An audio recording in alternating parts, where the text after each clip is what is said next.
Dear student, you are most welcome to our educational channel mechanical Pandit. और मैं आपके प्यारे पांडे सर। आज नॉन लीनियर वाइब्रेशन जो पिछले कई लेक्चर्स में हमने आपको बता दिए हैं, इसका जो मेन कॉन्सेप्ट है वो हमने आपको बता चुके हैं। और आज जो है उसी सीक्वेंस में हम बात करेंगे relation between harmonic excitation and velocity. अब इसको थोड़ी समझने की ज़रूरत है कि हार्मोनिक एक्साइटेशन क्या है और वेलोसिटी कहाँ से आ गया, इस दोनों के बीच का रिलेशन का क्या मतलब है। तो मतलब सिर्फ इतना सा है कि नॉन लीनियर वाइब्रेशन में हमने आपको बताया था कि जो आपका स्प्रिंग है, कोई ज़रूरी नहीं है कि लीनियर स्प्रिंग हो। There will be non linear spring like hard spring, soft spring, ठीक है ना, क्यूबिक स्प्रिंग, ये सब जो स्प्रिंग के टाइप हैं। और जो आप ये कैरेक्टरिस्टिक्स इक्वेशन देख रहे हैं, ऐसा ना हो करके कैरेक्टरिस्टिक्स इक्वेशन कुछ ऐसा आपका होगा, पहला चीज़। दूसरा चीज़, कई सारा डिफरेंस बताए थे जो ऑलरेडी आप लेक्चर्स इसके पहले आप देख चुके होंगे। अभी हम उन सारे लेक्चर्स के बीच नहीं जाएंगे, बल्कि ये चीज़ बताएंगे कि ये जो नॉन लीनियर सिस्टम का इक्वेशन है आपका, that is called characteristics equation, ये क्या है, जीरो, दैट मीन्स की फ्री वाइब्रेशन। ये तो कॉन्सेप्ट बिल्कुल क्लियर है। अब यहाँ पर यदि हम एक ऐसा सिस्टम बनाएं, ठीक है ना, ये मान लीजिए आपका सिस्टम है जिसका मास क्या है, m है, और ये आपका कोई एक क्यूबिक स्प्रिंग है सपोज कीजिए, या लीनियर स्प्रिंग है, जैसा भी है उससे हमें मतलब नहीं है, कुछ भी, या हो सकता है कि लीनियर स्प्रिंग ही हो। मेरा पर्पज वह स्प्रिंग नहीं है, बल्कि क्या है कि हार्मोनिक एक्साइटेशन एंड वेलोसिटी के बीच एक रिलेशन इस्टेब्लिश करने का है। और ये डैम्पिंग कोफिशिएंट C हो गया और स्प्रिंग स्टिफनेस K हो गया। अब यहाँ पर थोड़ा सा समझना है, और समझना ये चीज़ है अपने को कि ये जो हमारा स्प्रिंग है, डैम्पिंग है और मास है, मास के ऊपर एक हार्मोनिक फोर्स लग रहा है actually, and that harmonic force is F sine omega T है। क्या है? F sine omega T. अब इसमें F साइन ओमेगा टी, और इसमें डिस्प्लेसमेंट अभी तक क्या था, x था। डिस्प्लेसमेंट क्या था, x था।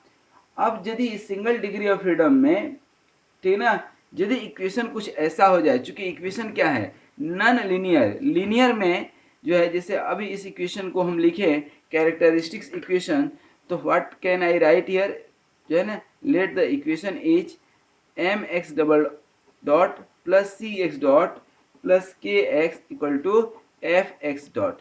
ये आपका क्या हो गया, इक्वेशन हो गया। ध्यान दीजिएगा, यह इक्वेशन लीनियर नहीं हो सकता है, यह इक्वेशन लीनियर नहीं हो सकता है, ठीक ना, क्योंकि क्या है, F x double dot, F X dot है, ये क्या है, एफ साइन ओमेगा टी है।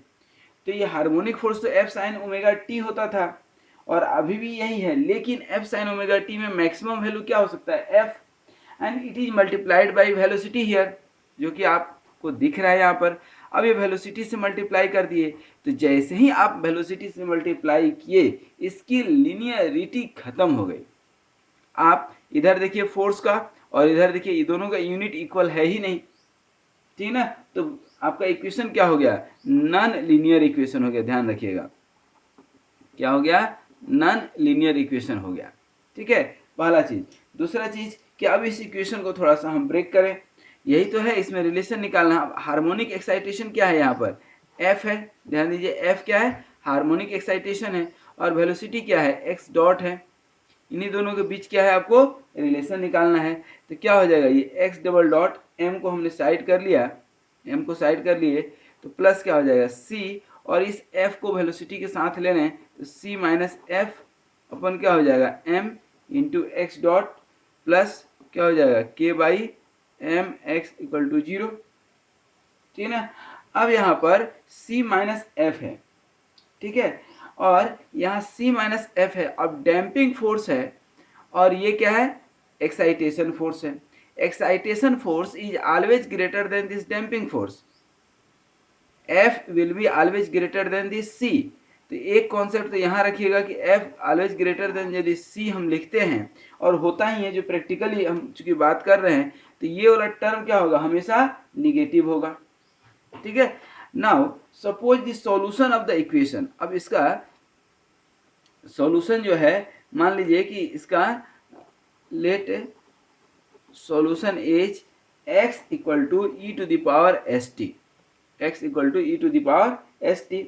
अब x equal to E to the power S T लिखते हैं तो x डॉट क्या हो जाएगा, s into E to the power S T, और x डबल डॉट क्या हो जाएगा, s square E to the power S T. हो जाएगा कि नहीं। अब यहाँ पर हम कॉमन लेंगे तो क्या हो जाएगा, s square E to the power S T, देखिए सब में कॉमन जाएगा, E to the power S T हटा दिए हैं तो क्या हो जाएगा, plus c minus F upon m into S plus K by M equal to 0। अब इस सॉल्यूशन में s का दो वैल्यू आएगा कि नहीं, तो s का दो वैल्यू s1 आएगा और s12 दो वैल्यू आएगा, ठीक है ना, क्योंकि क्या है, क्वाड्रेटिक इक्वेशन है। क्वाड्रेटिक इक्वेशन का सॉल्यूशन क्या होता था, माइनस बी मतलब माइनस, और ये क्या होता था, c माइनस एफ अपन m minus B plus minus B square minus 4ac, B square मतलब c माइनस एफ अपन m का स्क्वायर माइनस 4a के जगह पर क्या है 1 और c की जगह पर क्या है k by m upon 2 into a तो 1 है, ठीक है, 2 इंटू 1।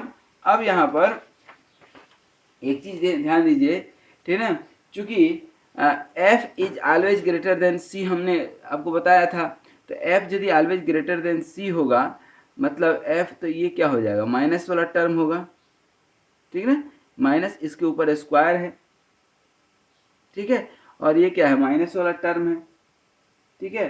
तो यहाँ पर जो है बेसिकली इसको आप लिखेंगे तो उस जो है इक्वेशन में आपका ये जो इक्वेशन है कौन सा, ये c माइनस एफ अपन m का जो है स्क्वायर, और इस 2 को ऊपर हम ले लें, यदि एक काम ये भी कर सकते थे, हम नहीं लेंगे तो कोई दिक्कत नहीं है, 4k बाई m, ठीक है ना, and this is the equation of basically angular frequency, this is the equation for the angular frequency, ध्यान रखिएगा। अब यहाँ पर k बाई m जो है, k बाई m यदि greater than c minus F अपन m का स्क्वायर का हो गया, ये जो वैल्यू है आपका, ये वैल्यू यदि ये वैल्यू 4k बाई m से कम हो गया तो ये स्क्वायर रूट के अंदर क्या आ जाएगा, इमेजिनरी नंबर आएगा कि नहीं, दैट मीन्स कि there will be I imaginary complex, क्योंकि स्क्वायर रूट के अंदर माइनस आएगा कि नहीं। तो बेसिकली यहाँ पर ये हो जाएगा आपका डाइवर्जिंग ऑस्किलेशन इक्वेशन, क्या हो जाएगा। अब इसमें दो कंडीशन बनेगा और दोनों कंडीशन आप समझ भी लीजिए और लिख भी लीजिए। पहला कंडीशन क्या होगा, ये k बाई एम जो है ग्रेटर 4k बाई एम, चलिए लिख देते तो और अच्छा होगा, 4k बाई एम इसके ग्रेटर हो सकता है, और 4k बाई एम जो है less than c minus F अपन m का स्क्वायर हो सकता है, ठीक है। अब यदि ये इक्वेशन आपका ग्रेटर हो गया, ठीक है ना, ये बड़ा हो गया ये छोटा हो गया, तो ये क्या होगा माइनस में, तो यहाँ पर ओमेगा का वैल्यू क्या आएगा, जो भी वैल्यू आएगा आई के साथ आएगा प्लस माइनस आई, और इंटू जो भी वैल्यू आए मतलब स्क्वायर रूट के अंदर -1 आएगा। तो इसको हम लोग बोलते हैं डाइवर्जिंग ऑस्किलेशन इक्वेशन या डाइवर्जिंग ऑस्किलेशन, क्या बोलते हैं इसको, डाइवर्जिंग ऑस्किलेशन, ठीक है ना, ऑस्किलेशन फ्रीक्वेंसी। और ये जो है डाइवर्जिंग नॉन ऑस्किलेटिंग जो है डाइवर्जिंग मोशन, इसको बोलते हैं क्या, non oscillating diverging motion,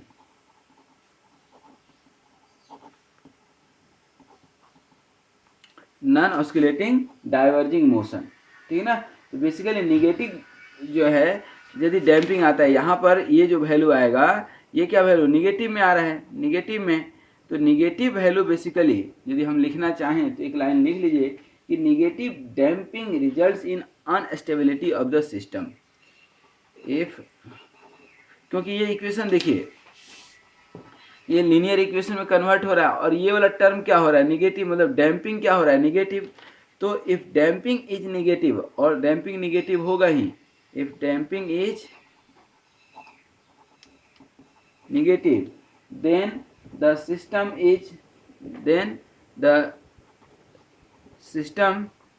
is unstable, system is unstable.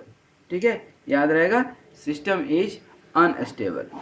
ठीक है, तो कहने का मतलब ये था हमारा कि इक्वेशन यदि यहाँ पर हार्मोनिक एक्साइटेशन और वेलोसिटी, हार्मोनिक एक्साइटेशन के साथ कभी वेलोसिटी साथ में आ गया तो जो है नॉन लीनियर इक्वेशन में, तो आपका सिस्टम क्या होगा, हमेशा क्या होगा, अनस्टेबल। ठीक है, और एक चीज और देख सकते हैं कि ओमेगा इक्वल टू, यहाँ पर ये इक्वेशन आप लिखे हैं, यहाँ से आपको क्या समझ में आ रहा है, चाहे यहीं से आप लिखेंगे तो क्या होगा, omega is directly proportional to the F, कहीं ना कहीं है या नहीं, ठीक है ना। दैट मीन्स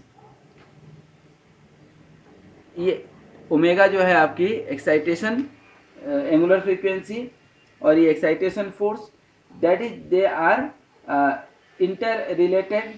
और जैसे जैसे आपका एफ, जैसे ओमेगा का क्या था इक्वेशन, 4k/m -c - f अपन m का स्क्वायर। तो एनीवे एफ का वैल्यू जैसे जैसे बढ़ेगा, मतलब एक्साइटेशन जैसे जैसे बढ़ेगा, तो ये वैल्यू क्या होगा आपका, ये वैल्यू क्या होगा, ये बढ़ रहा है उतना ही ये ज़्यादा निगेटिव होगा और उतना ही इसकी वैल्यू क्या आएगी, कम होगा। दैट मीन्स कि यहाँ पर ध्यान दीजिए, जैसे जैसे एफ आपका बढ़ेगा, ठीक है ना, जैसे जैसे बढ़ेगा वैसे वैसे c - f/m का स्क्वायर वाला जो वैल्यू है वह डिक्रीज करेगा, ठीक है ना, और आपकी वेलोसिटी क्या होगी, इंक्रीज करेगी। वेलोसिटी मतलब x डॉट। ठीक है, ये रिलेशन जो है अब अपना लास्ट में रिलेशन आया। कहने का मतलब है कि एक्साइटेशन फोर्स बढ़ेगा तो आपकी वेलोसिटी भी बढ़ेगी। ठीक है, और ओवरऑल ये वैल्यू जो है आपका क्या होगा, घटेगा। और ये वैल्यू जब घटेगा इसका मतलब कि सिस्टम आपका उतना ही अनस्टेबल होगा। ठीक है, तो जैसे जैसे फोर्स ज़्यादा लगेगा हार्मोनिक एक्साइटेशन, तो आपका जो है अनस्टेबिलिटी बढ़ेगी। ये हमारा कुल मिलाकर के आज के लेक्चर का ये जो है एक छोटा सा कंक्लूजन हुआ। तो आई होप कि this conclusion will help you in solving the problems and making the concept of harmonic excitation and velocity. तो थैंक यू वेरी मच। ये आप समझ गए, छोटा सा कॉन्सेप्ट था। और ये जो है आज का जो है हमारा लेक्चर नंबर कितना था, आई थिंक 126। ठीक है, ये लेक्चर नंबर क्या हो गया आपका 126। फिर हम लोग 127 में मिलेंगे सब harmonic and super harmonic resonance को लेकर के। Thank you very much, wish you all the best, be happy, be healthy and keep smiling. Thank you very much.